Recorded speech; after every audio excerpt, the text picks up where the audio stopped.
Assalamualaikum semuanya.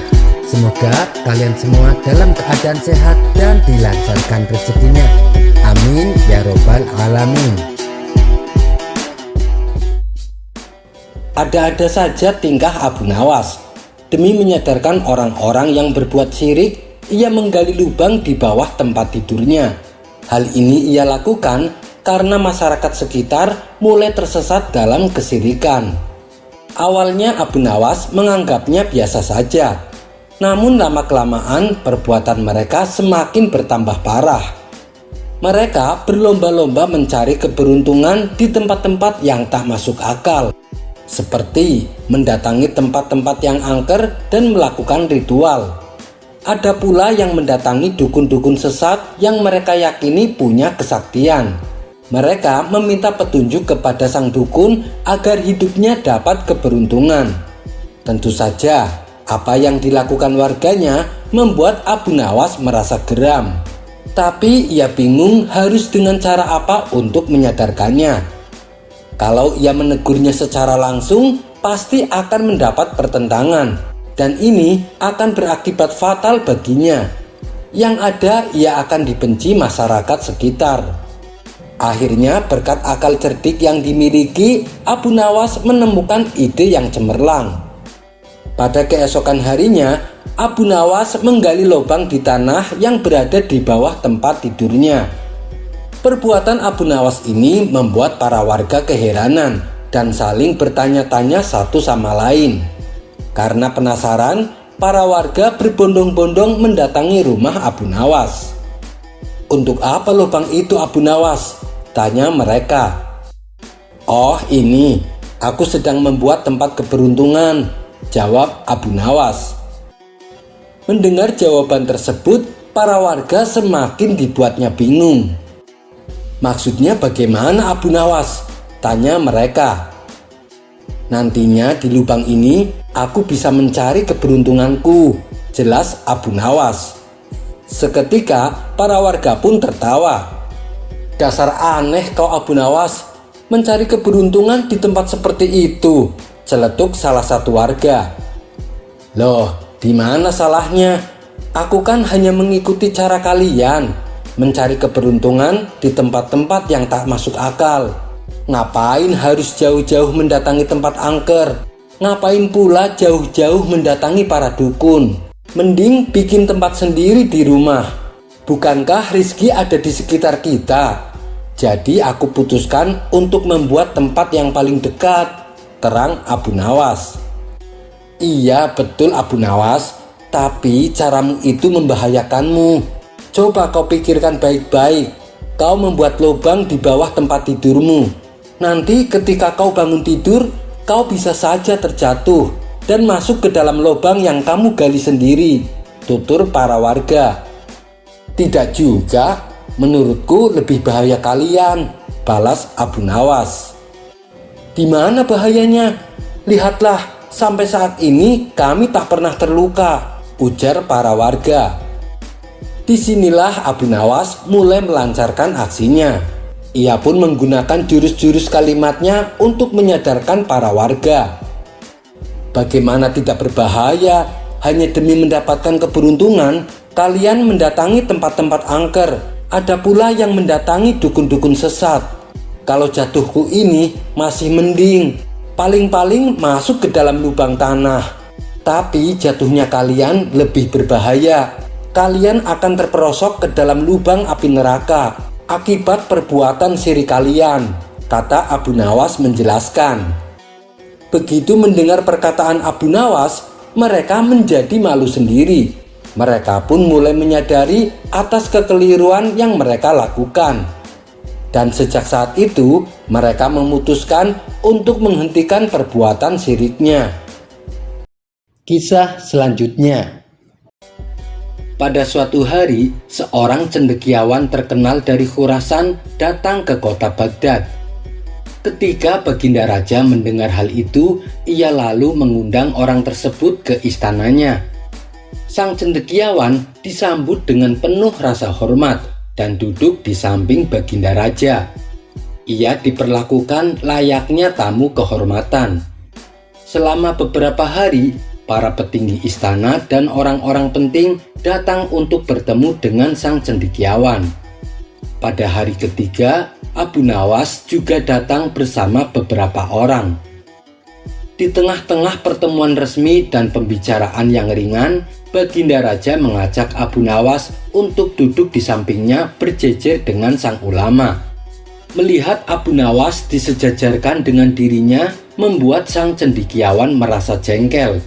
Ia memandang Abu Nawas dengan sebelah mata dan berkata kepada Baginda Raja, "Kegemaran Paduka sangat aneh. Paduka menyukai orang biasa dan mempersilahkan duduk di dekat Paduka." Abu Nawas tahu sang cendekiawan sedang membicarakan dirinya.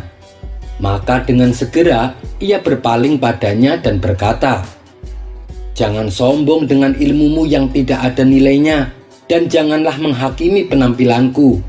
Aku siap berdebat denganmu dan membuktikan kepada Baginda Raja bahwa kamu tidak tahu apa-apa." Sang cendekiawan menjawab, "Hei Abu Nawas, aku sudah tahu tentangmu. Aku dengar kau adalah orang gila, dan aku tidak ingin berurusan dengan orang gila." Abu Nawas membalas, "Aku mengakui kegilaanku, tapi kau tidak mengakui ketidaktahuanmu."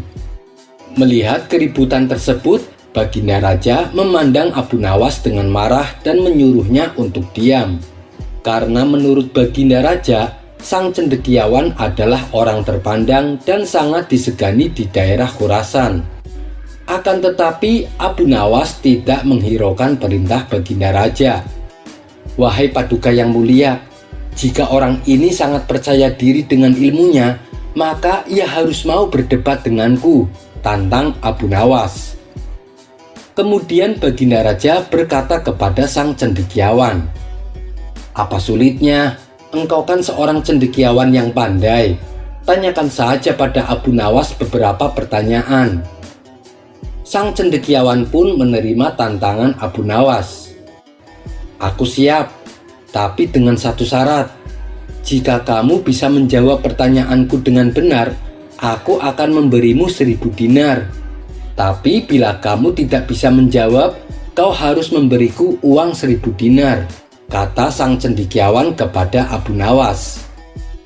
"Aku tidak mempunyai harta dunia, termasuk dinar dan emas. Namun aku siap berdebat denganmu. Bila aku bisa menjawab pertanyaanmu dengan benar, maka aku akan mengambil uang itu. Dan apabila aku tidak bisa menjawab, aku akan ikut denganmu untuk menjadi pembantu dan budakmu," jawab Abu Nawas. Sang cendekiawan pun menerima syarat tersebut. Maka dimulailah debat antara Abu Nawas dan sang cendekiawan.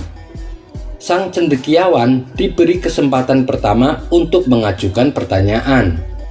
Di sebuah rumah ada seorang wanita duduk bersama suaminya yang sah. Di rumah itu juga ada seorang lelaki yang sedang menunaikan puasa. Lalu datang seorang lelaki lain memasuki rumah tersebut.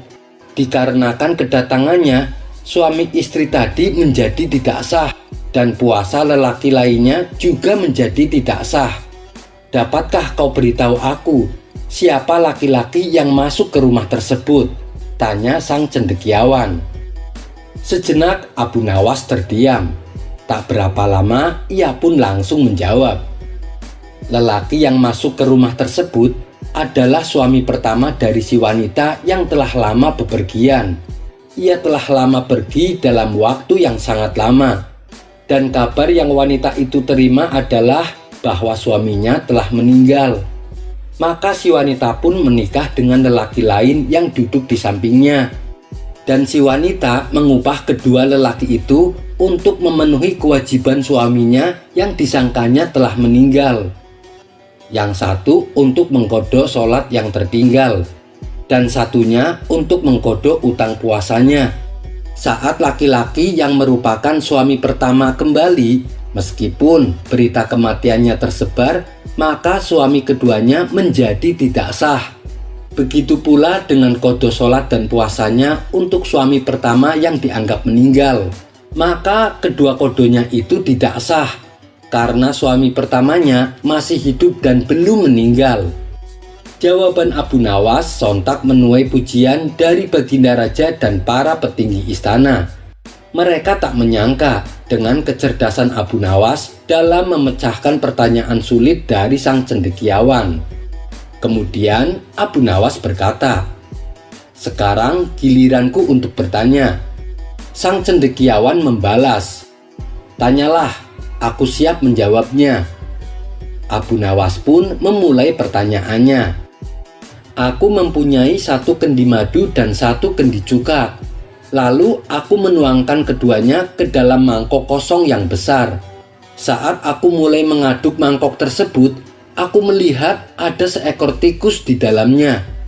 Dapatkah kau beritahu aku, apakah tikus itu berasal dari kendi madu atau dari kendi cuka?" tanya Abu Nawas. Sang cendekiawan tak menduga dengan pertanyaan yang diajukan Abu Nawas, yang membuat dirinya harus berpikir keras untuk menjawabnya dengan benar. Setelah sekian lama tidak menemukan jawaban, sang cendekiawan akhirnya menyerah. Baginda Raja kemudian berkata, "Wahai Abu Nawas, beritahu kepada kami apa jawabannya."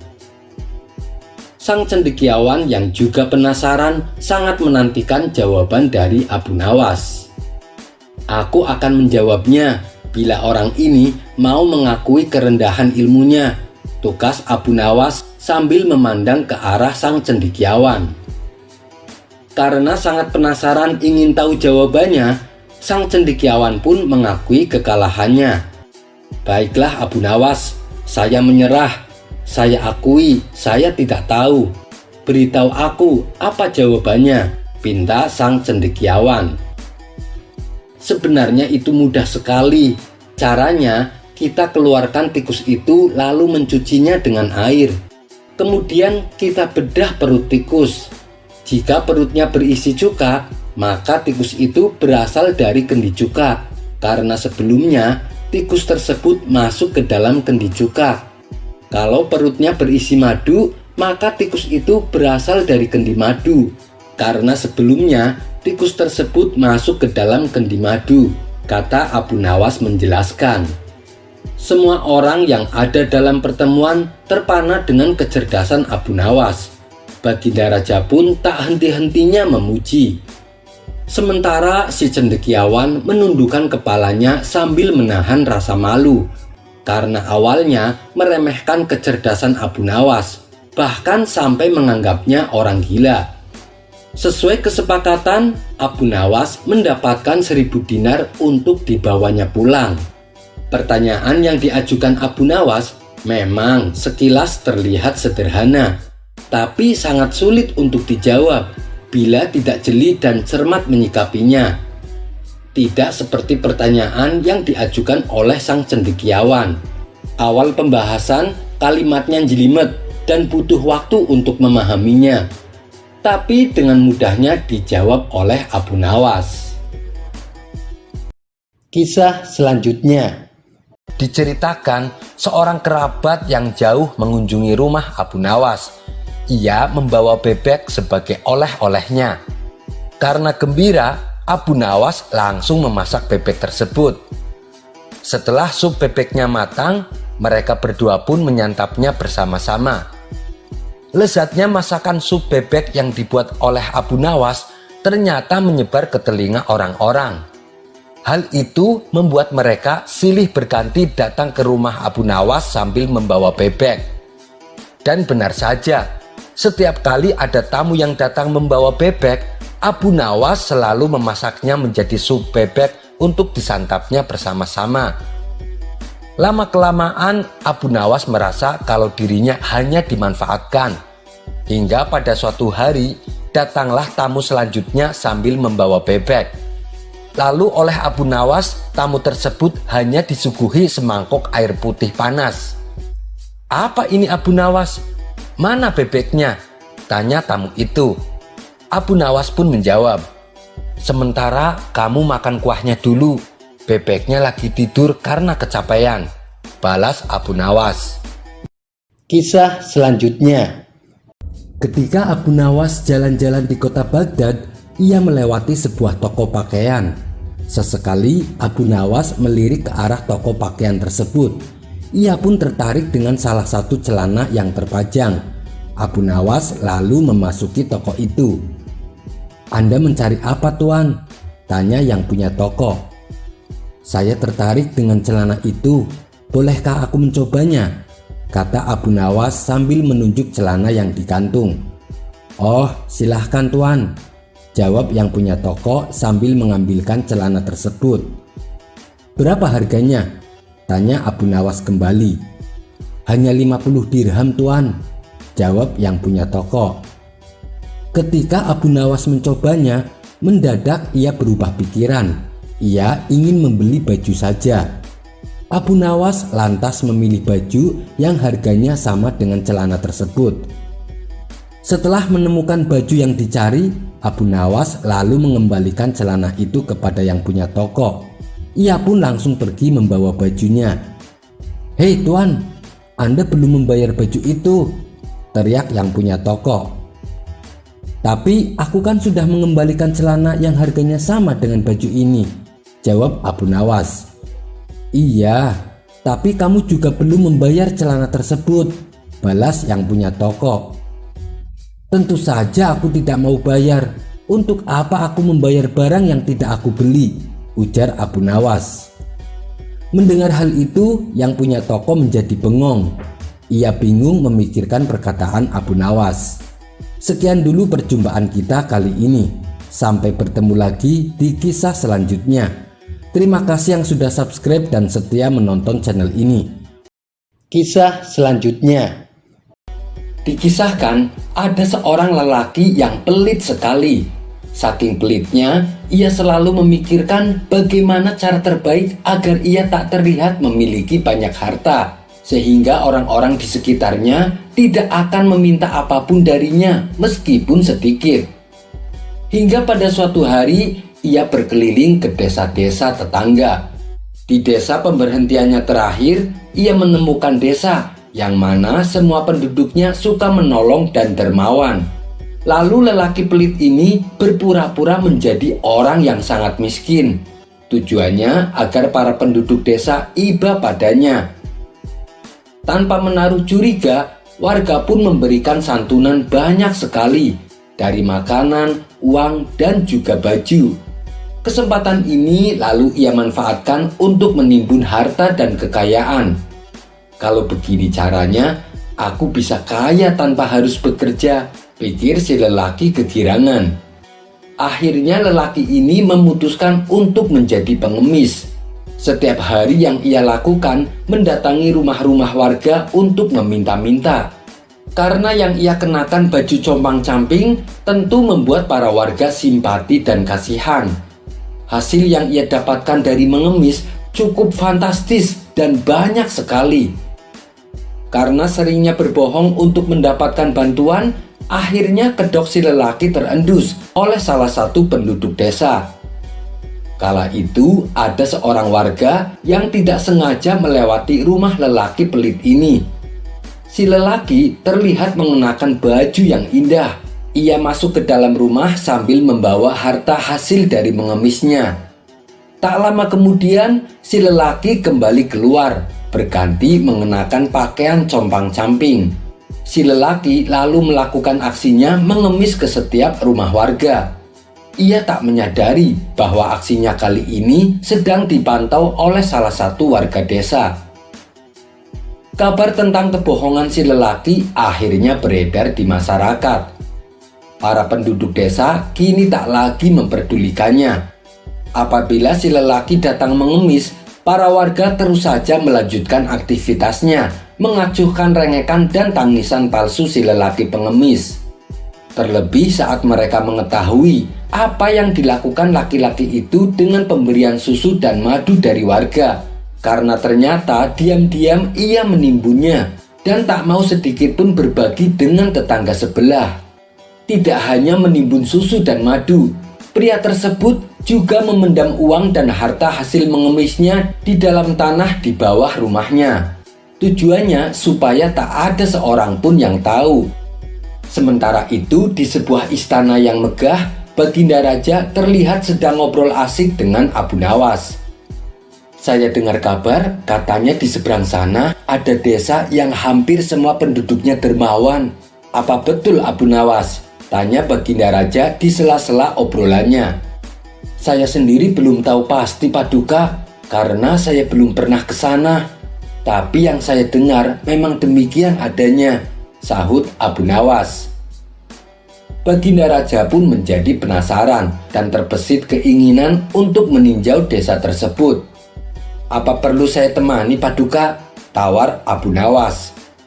Tidak usah, aku ingin melakukannya sendiri tanpa didampingi siapapun, balas Baginda Raja. Keesokan harinya, Baginda Raja segera memulai perjalanannya.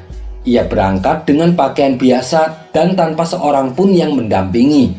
Tujuannya agar tidak diketahui identitasnya. Setelah menempuh perjalanan yang cukup jauh, Baginda Raja belum juga menemukan desa tersebut. Naasnya, Baginda Raja lupa membawa bekal makanan dan minuman, sehingga dirinya merasakan letih dan lemas. Wajahnya menjadi pucat, tubuhnya pun gemetaran karena tak kuasa menahan haus dan lapar. Untunglah dari kejauhan ia bisa melihat beberapa rumah penduduk. Dengan segera ia mempercepat laju kudanya. Tak lama sampailah Baginda Raja di depan rumah si lelaki pelit. Sayangnya baru hendak turun dari kudanya, lelaki pelit itu justru membentaknya. "Hei, jangan turun di sini. Aku tidak punya apa-apa, walaupun hanya segelas air putih." Baginda Raja pun terkejut mendengarnya. Katanya desa ini warganya dermawan semua, tapi kenyataannya tidak demikian, pikir Baginda Raja dalam hati. Terpaksa ia pun melanjutkan perjalanannya dengan sempoyongan. Karena tak kuasa menahan letih serta lapar, Baginda Raja pun terjatuh dan pingsan di tengah jalan. Saat ia tersadar, ternyata ia sudah terbaring di salah satu rumah warga. Ia tengah dikerumuni orang-orang yang khawatir dengan kondisinya. Setelah Baginda Raja siuman, para warga lalu memberinya makan dan minum. "Kamu dari mana? Kenapa sampai pingsan?" tanya salah satu warga. Tapi Baginda Raja sengaja menutupi jati dirinya. Ia berpura-pura mengaku dari desa seberang yang sedang melakukan perjalanan jauh. "Kalau kelelahan dan lapar, berhentilah dahulu, mampir dan istirahatlah di salah satu rumah kami. Pasti akan dipersilahkan dan diberi makan," kata para warga. "Saya sudah sempat berhenti di salah satu rumah warga, tapi saya malah dibentak dan diusirnya," balas Baginda Raja. Mendengar itu, para warga pun terkejut, karena belum pernah seorang warga pun yang mengusir orang asing saat meminta bantuan, apalagi dengan kondisi yang tengah kelelahan dan kelaparan. Setelah ditelusuri, ternyata warga yang mengusirnya adalah warga pendatang. Dia adalah lelaki kikir yang suka mengemis. Para warga pun meminta maaf dan memberitahu kepada Baginda Raja siapa orang yang mengusirnya itu. Ketika kondisinya sudah pulih benar, Baginda Raja akhirnya meminta izin untuk pamit. Ia pun menyampaikan terima kasih kepada para penduduk yang telah membantunya dengan sangat tulus. Saat Baginda Raja memacu kudanya kembali, ia terus memikirkan kebaikan hati para warga desa tersebut. Selang beberapa hari, desa tadi dihebohkan dengan datangnya serombongan pasukan berkuda dari kerajaan. Seakan tak percaya apa yang mereka lihat, para penduduk desa itu pun berhamburan keluar dari rumahnya. Tamu mereka kini membawakan sejumlah kuda yang mana mengangkut banyak makanan dan emas, lalu dibagikan pada tiap-tiap penduduk desa. Saking terkejutnya, mereka hanya bengong saat menerima pembagian hadiah. Mereka pun masih bertanya-tanya siapa orangnya yang telah memberikan hadiah begitu banyak. Setelah semua penduduk mendapatkan bagiannya, Baginda Raja yang berada di posisi paling belakang akhirnya muncul dan memperkenalkan diri. Ia segera turun dari kudanya dan menyalami satu persatu penduduk desa. Seketika itu juga penduduk desa baru mengetahui dia adalah sang penunggang kuda yang tersesat dan kelelahan, yang ternyata adalah rajanya sendiri. Dengan perasaan bahagia dan terharu, Baginda Raja kemudian menyampaikan terima kasih kepada seluruh penduduk desa. Tak berhenti sampai di situ, Baginda Raja juga mengundang mereka ke istana untuk menghadiri jamuan khusus. Pada keesokan harinya, para warga desa tersebut datang ke istana memenuhi undangan Baginda Raja. Di saat perjamuan berlangsung, Baginda Raja memanjatkan syukur tak terkira karena masih ada banyak orang dermawan di wilayahnya yang ia pimpin. Mendengar kebahagiaan Baginda Raja, warga desa yang baik hati itu pun turut berbahagia. Tapi tiba-tiba di tengah-tengah acara, Baginda Raja dikejutkan oleh suara tangisan seseorang yang merengek meminta masuk ke dalam istana. Karena penasaran, Baginda Raja meminta pengawalnya untuk mempersilahkan orang tersebut masuk dan menyampaikan keluhannya. Ternyata yang menghadap Baginda Raja adalah laki-laki kikir yang menolak membantunya beberapa waktu lalu. Di hadapan Baginda Raja, ia menangis terseduh-seduh. "Kenapa Paduka tidak menuju rumahku saja? Kenapa Paduka tidak menjadi tamuku saja? Andai saja Paduka menjadi tamuku, maka saya juga akan turut diundang dan ikut memperoleh bongkahan emas." Si lelaki kikir ini masih belum juga menyadari bahwa orang yang dibentak dan diusirnya tempo hari adalah Baginda Raja sendiri. Mendengar perkataan si lelaki kikir, semua orang pun tertawa serta memintanya untuk segera pulang. Sementara Baginda Raja hanya bisa menggeleng-gelengkan kepala dan terheran-heran bagaimana bisa seorang yang pelit bisa hidup di tengah-tengah orang-orang yang dermawan. Kisah selanjutnya. Suatu kali Abu Nawas pergi keluar kota untuk menemui sahabat lamanya. Dengan membawa perbekalan seadanya, ia berangkat menuju kota tempat sahabatnya. Singkat cerita, sampailah ia di rumah sahabatnya. "Assalamualaikum," ucap Abu Nawas dan mengetuk pintu rumahnya. Saat pintu rumah dibuka, sahabatnya kaget bercampur bahagia. "Waalaikumsalam Abu Nawas, apa kabarmu?" jawab sahabatnya sambil memeluk Abu Nawas. "Mari, silahkan masuk Abu Nawas," ajak sahabatnya. Mereka berdua saling melepas rindu dan terlibat perbincangan yang penuh canda tawa. Setelah ngobrol kesana kemari, terdengarlah suara adzan asar. "Wahai kawan, saya minta izin sholat di rumahmu," pinta Abu Nawas. "Oh, silahkan Abu Nawas. Saya mau keluar sebentar untuk membeli makanan," balas sahabatnya. Abu Nawas lalu ke kamar mandi untuk berwudu. Tapi saat ia akan melaksanakan sholat, ia bingung di mana letak arah kiblat. Mau bertanya kepada sahabatnya, tapi sahabatnya sedang keluar beli makanan. Abu Nawas mencoba menunggu sahabatnya pulang. Lama sudah ia menunggu, sahabatnya tak kunjung datang. Akhirnya ia memutuskan sendiri kemana arah kiblatnya. Abu Nawas menggelar sajadahnya dan mulai menunaikan sholat. Tidak berapa lama, sahabatnya pun datang. Ia tertawa melihat Abu Nawas sholat menghadap arah kiblat yang salah. Setelah Abu Nawas selesai menunaikan sholat, sahabatnya berkata memberitahu, "Hei Abu Nawas, arah kiblatnya bukan ke situ," tutur sahabatnya. "Apakah arah sholatku salah?" tanya Abu Nawas. "Tidak, hanya saja arah sajadah kamu yang salah," jawab sahabatnya. "Kalau begitu, tegur saja sajadahku, jangan aku," balas Abu Nawas. Keduanya pun tertawa bersama-sama. "Ya sudah, mari kita sholat berjamaah. Habis itu kita baru makan-makan," ajak Abu Nawas kepada sahabatnya. Kisah selanjutnya. Suatu hari ada seorang rahib berpenampilan layaknya orang suci. Namun ia terlihat kebingungan. Beberapa kali ia mondar-mandir tepat di depan rumah Abu Nawas.